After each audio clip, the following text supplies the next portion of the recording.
Olá pessoal, tudo certo? Eu sou Alexandre de Moraes Barbosa, sou engenheiro agrônomo, professor de agrometeorologia no curso de agronomia da UnoOeste, Presidente Prudente, né? Responsável aí pelo projeto UnoOeste Clima e também responsável pela estação meteorológica e também diretor aí da AMB Consultoria Agroclimática. Vamos aí dar continuidade à nossa série, né? Sistemas atmosféricos e a ocorrência de chuvas no Brasil. Então, nesse bate-papo de hoje, nós vamos falar um pouco dos mecanismos de levantamento de ar. Né? Então, nos próximos vídeos, nós vamos falar de alguns sistemas atmosféricos, mas vamos começar entendendo o que é necessário ocorrer, né? Quais são as situações necessárias para a ocorrência de chuva, né? Ou seja, de precipitação. É necessário, então, que ocorra um levantamento desse ar, tá? Nós vamos estar discutindo aqui, então, agora os 4 mecanismos de levantamento de ar. Então, temos aí a ocorrência de chuva, né, através da convergência, temos a ocorrência de chuvas através do mecanismo de convecção, né, orográfico e frontal.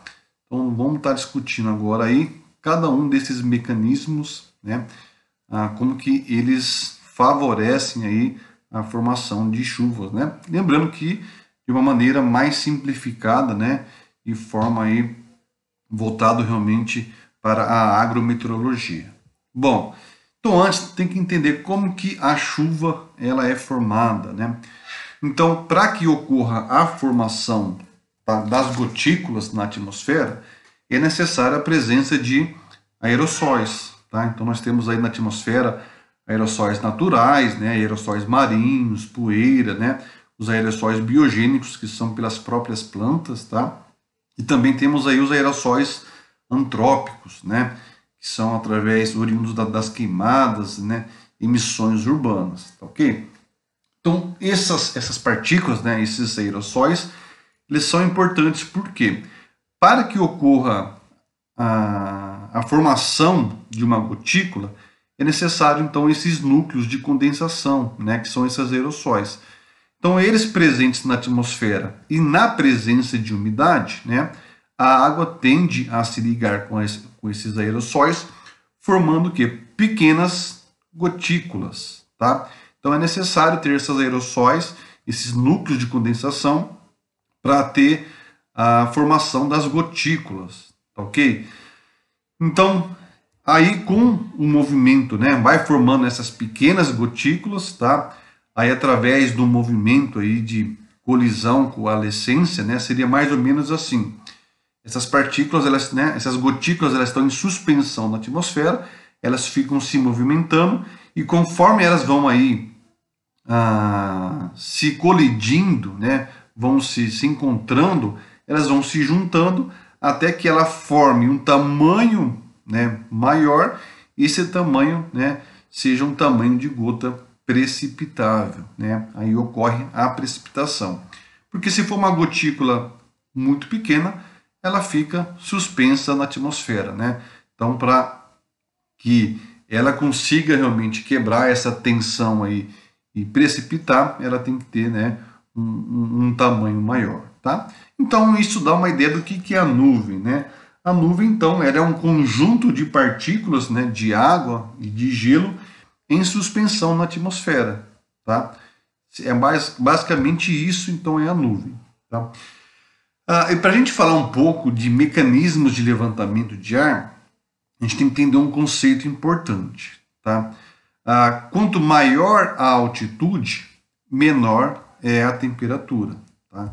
Então, assim, quanto mais a gente vai subindo aí nos níveis da atmosfera, tá? A temperatura ela vai caindo. Então, aproximadamente a cada 100 metros que nós subimos, né, em altitude, a temperatura cai de 0,6 a 1 grau. Ou seja, se a gente sobe então aí 1000 metros de altitude, a temperatura cai, tá, 6 a 10 graus. E por que isso é importante, tá? Porque o vapor d'água ele tem que condensar né? Então essa umidade que está no ar na forma de vapor, ele tem que condensar, tá? E quem faz isso, acaba fazendo isso, é o resfriamento da atmosfera, tá? Então, conforme vai aumentando a altitude, tá? A temperatura vai caindo, né? E a temperatura caindo aumenta a umidade relativa e favorece aí, né, a condensação. Então a água sai da forma de vapor, né, passa para a forma líquida. Então é muito importante entender essa parte de gradiente de temperatura, né, em função da altitude.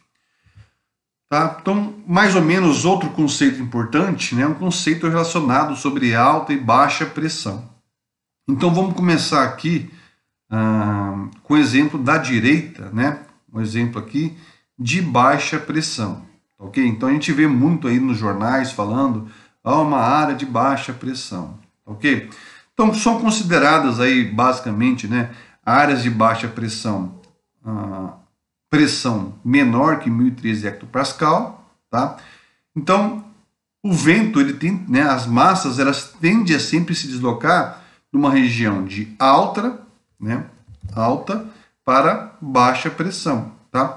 Então regiões de baixa pressão, elas têm convergência do ar, ou seja, o ar ele se movimenta em direção a essa área, tá? E conforme o ar ele vai se movimentando em direção a essa área, tá? Você tem aí um efeito de ascendência, ou seja, esse ar ele sobe, tá? Então esse ar ele sobe, tá? Um ar quente aqui ele acaba, né, subindo. Quando esse ar ele sobe, né, tendo umidade, tá? O que acontece então? Conforme ele vai subindo, a temperatura vai caindo, aí favorece o quê? A formação das nuvens, né? A formação da instabilidade. Então a atmosfera fica instável, aí você tem a formação, né, das nuvens e a ocorrência de chuva, tá?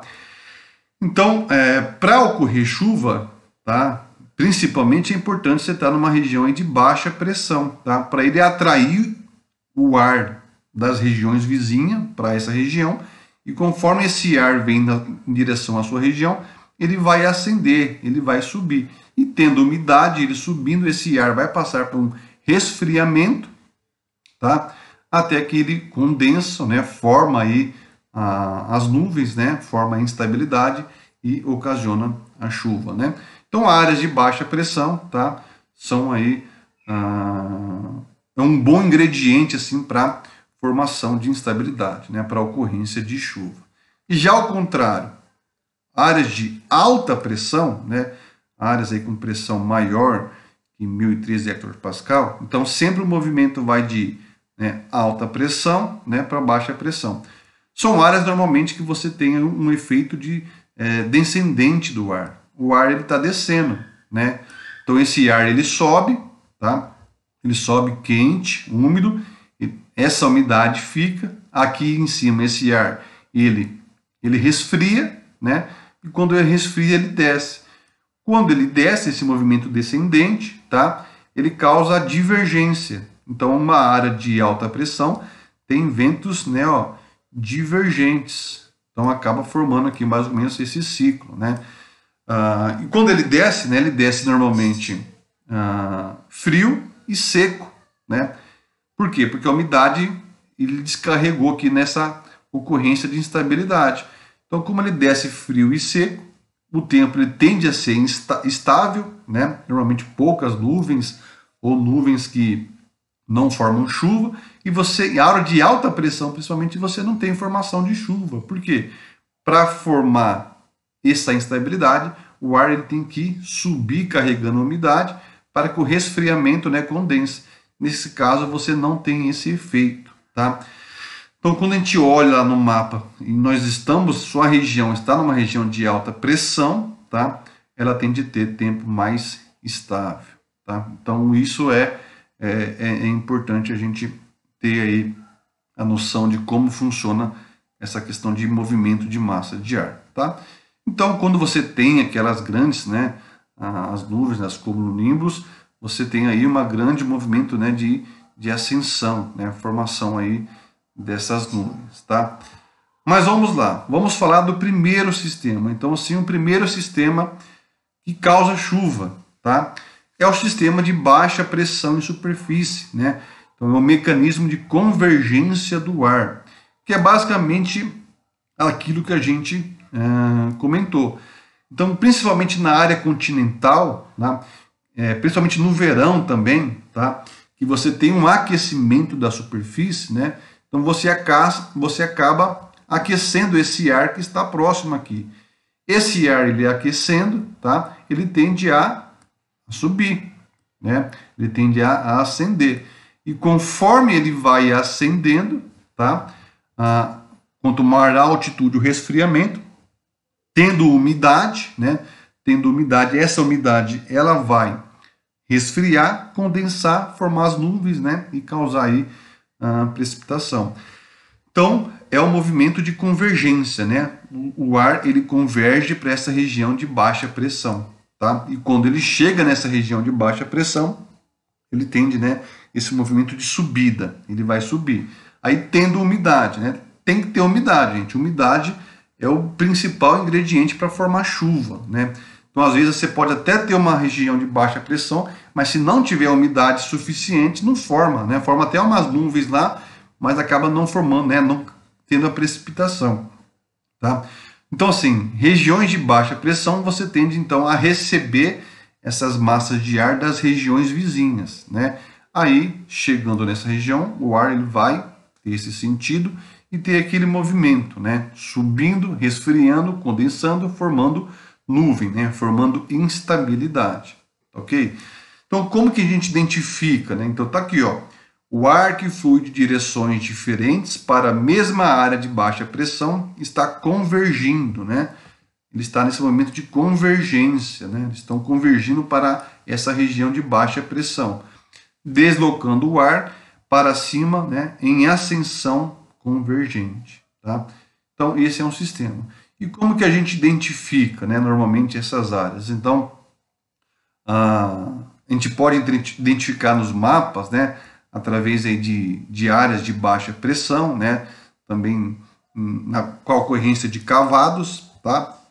E principalmente na análise, na carta, né, de análise sinótica, você consegue identificar certinho, assim, né, ter uma boa noção de onde que estão essas áreas de baixa pressão aqui no Brasil.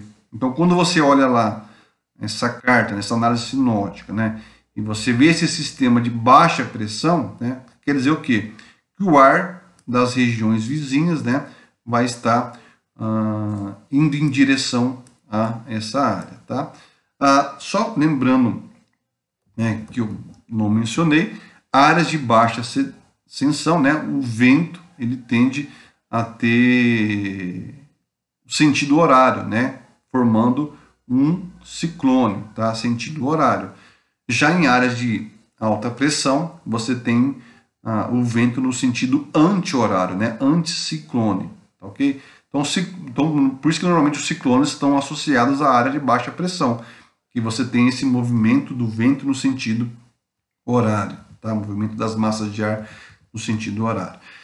Então, olhando as cartas, né, as análises de análise sinótica, aí, fica mais fácil a gente identificar aí onde que estão essas áreas de baixa pressão.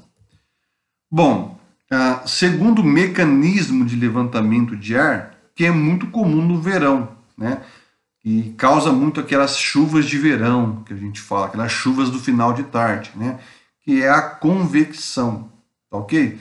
Então, é mais ou menos a mesma ideia. Então, durante o verão, somente aqui, né, no Brasil, que é um país tropical, o fotoperíodo é maior, tá? Lembrando que quanto mais próximo à linha do Equador, menor a variação do fotoperíodo, mas durante o verão, além do fotoperíodo ser maior, você tem uma maior intensidade de radiação chegando, tá? Essa maior intensidade de radiação e o dia, né, mais longo, ele causa maior aquecimento, né, um aquecimento intenso aqui da superfície terrestre, tá? Então, se está esquentando esse ar que está próximo a ele, esse ar tende a ter esse movimento convectivo, né? Ele tende a subir, né? Ele tende a subir. E se tiver umidade, então lembrando que tem que ter umidade, tá? Então, tendo umidade, ok? Quando essa umidade ela vai subindo, vai resfriando por causa das menores temperaturas aqui em altas altitudes, né? Condensa, causa aí a formação das nuvens, né? Isso ocorre principalmente no verão. Por quê? Porque você tem mais energia, né? Então você consegue favorecer esse processo convectivo. Então durante a manhã ali à tarde a superfície se aquece, né? Então você tem uma grande evapotranspiração, né? Maior umidade. Isso favorece a formação dessas chuvas de final de tarde, tá? Então, mas lembrando, tem que ter umidade, né? Então, se você não tiver umidade, você não tem a formação dessas áreas, né, de instabilidade. Lembrando, quem entender um pouquinho melhor de distribuição de umidade, assista o primeiro vídeo lá nas massas de ar, né? Da onde que vem a umidade nas principais regiões do Brasil, né? No verão, nossa principal umidade vem lá do norte, né, da Amazônia. Então, esse é o processo, né, o mecanismo de convecção, né, causado principalmente pelo aquecimento da intenso aquecimento da superfície terrestre. O ar, né, quente, ele é mais leve, então ele sobe, né? Quando ele sobe, a umidade vai subindo, vai resfriando, condensa, formando a nuvem, tá ok? Então, o aquecimento de uma superfície terrestre mais quente causa ascensão e convecção da massa de ar, né? É a típica cumulonimbus de final de tarde do verão, né? Aquelas pancadas torrenciais, né? Que realmente com um grande volume de chuva, beleza? O terceiro mecanismo de levantamento de ar, tá?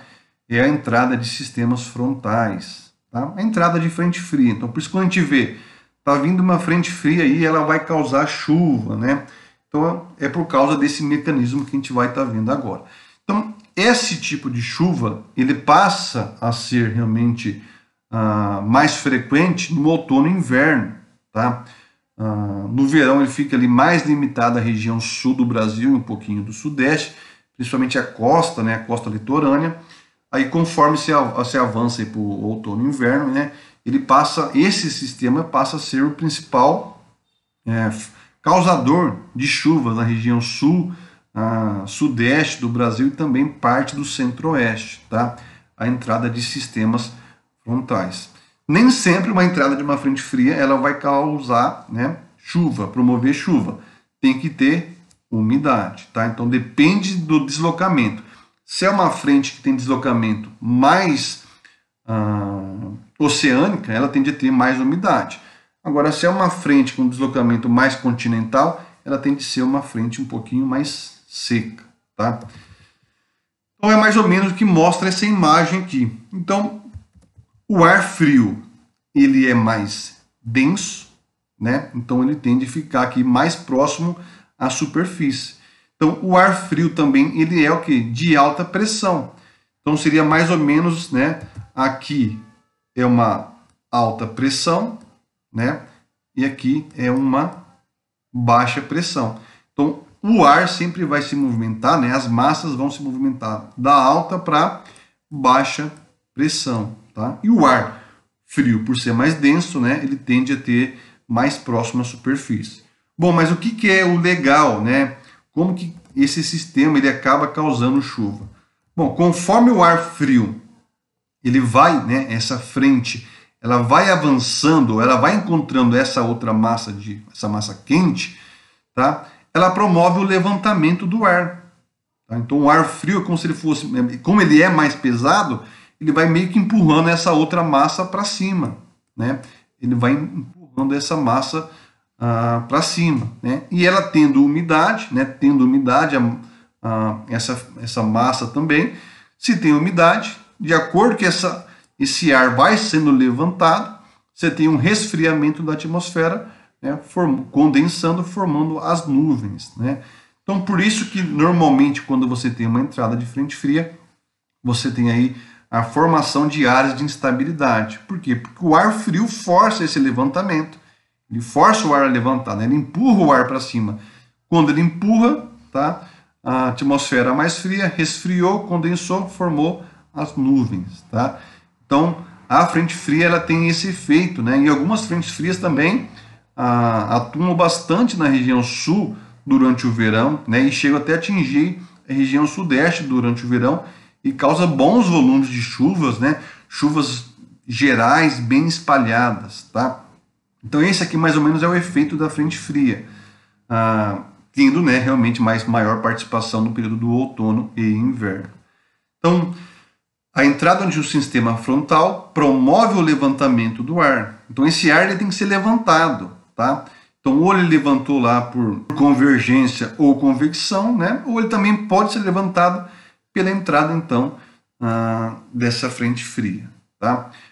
O próximo vídeo será sobre frentes frias, tá? Qual que é a importância dela, como identificar, como que prevê a chegada de uma frente fria. Também tem a frente quente, então conforme uma frente quente ela avança sobre uma massa mais frio, né? Essa massa fria força também essa massa de ar quente, né, levantar, né? Então você tem aí a formação de áreas de instabilidade. Então é possível também, né, de cartas sinóticas você identificar o avanço de frentes frias, tá? É possível, os modelos, né, de previsão também eles conseguem indicar muito bem o avanço dessas frentes frias. Então olha aqui, por exemplo, essa imagem, né, ó. Aqui, ó. Isso aqui é uma frente, né? Aqui está bem a zona de limitação e aqui você tem uma massa, né? Normalmente uma massa polar de alta pressão. E aqui é onde está a frente promovendo esse levantamento do ar, né? Isso pode ser visível por satélite também. Aqui tem uma massa de alta pressão, né? E você, onde está a frente, né? O encontro dessas duas massas de ar é onde está ocorrendo o levantamento do ar, né? A formação de áreas de instabilidade. E por fim, né, tem o forçante topográfico, né? As famosas chuvas orográficas. Então, além de frente fria, né, além da convecção e da convergência, você tem um fator topográfico que força, né, o levantamento do ar. Então, a presença de montanhas, por exemplo, né? Então, se uma massa de ar está vindo, né, em movimento e ela encontra essa barreira física, tá? Ela é forçada a levantar, ela é forçada a subir.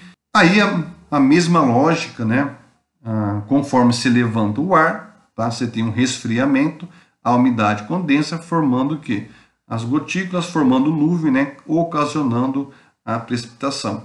Então é muito comum, principalmente em áreas próximas aí, né, ao litoral, onde você tem grandes montanhas, você ter bastante ocorrência de chuva, né? E chuvas volumosas e próximas a essas áreas montanhosas, né? E depois que essa massa ela passa, tá? Ela desce seco, né? Então a região oposta, esse ar ele cai seco, né? Por quê? Porque a umidade praticamente ela descarregou aqui quando o forçante topográfico promoveu o levantamento do ar. Então é um exemplo, né, que sempre colocam aí, ali a região de Ubatuba, né? Então a presença física de uma montanha age como uma barreira orográfica para as massas de ar. A ascensão ocorre quando o ar é forçadamente levantado, encosta acima, à medida que é empurrado contra uma montanha. Então essa massa tropical atlântica, por exemplo, ela vem chegando, né? Ela vem em direção, ela encontra a montanha, aí ela é forçada a subir. Subiu, resfriou, né? Condensou a umidade, formou nuvem, né? Causa aí grandes eventos e até altos volumes de precipitação. Tá? Então outro exemplo aqui também, né, desse exemplo do forçante topográfico, né? E o ar que passa ele cai, né? Ele cai seco. Então normalmente a região pós aí a montanha ela tende a ser seca, né? Tende a ter ar mais seco. Bom, então esse era aí o nosso vídeo da série de hoje. Então duas coisas nós temos que ter aí para ocorrer formar chuva: umidade e levantamento de ar. Umidade e levantamento de ar. Se tiver pouca umidade, tá? Não tem formação de chuva, não tem jeito. Precisa de umidade.